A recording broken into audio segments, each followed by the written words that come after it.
Mill-25 ta' Novembru li ġej pajjiżna se jkollu l-ewwel mara ta' dixxindenza Maltija isservi fil-House of Lords fir-Renju Unit, wieħed mill-akbar unuri li persuna tista' tikseb. Dan wara li t-tabiba Claire Ġerada ngħatat it-titlu ta' dejm bħala rikonoxximent f'xogħla, titlu li kienet ingħatat mir-Reġina Elisabetta II. Preżentament Claire Ġerada tinsab f'pajjiżna u f'kummenti ma' Net News hija qaltilna li tħossha kburija li se tkun l-ewwel mara Maltija li se tkun qed isservi fil-House of Lords. I'm particularly very proud that I think I'm the first Maltese person ever to go to the House of Lords. So it's not just for me, but actually for this tiny island, even though I live in England, nevertheless, I'm very proud of my Maltese origins and very proud to be in the House of Lords. Apparti minn hekk hija kelmitna dwar il-mument li rċiviet din l-aħbar tant sabiħa. I was rung up. I was wheeling my granddaughter in a pushchair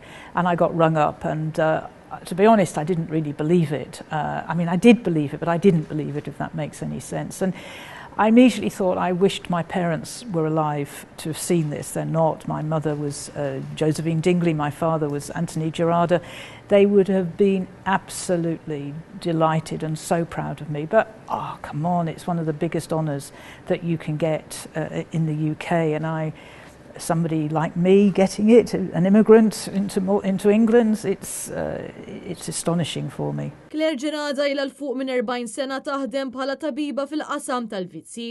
Qalet li mal-mument li se tibda sservi fil-House of Lords se tindirizza dan is-suġġett tant delikat bilan li aktar persuni ma jaqgħux fil-vizzi. I'm a GP, a general practitioner.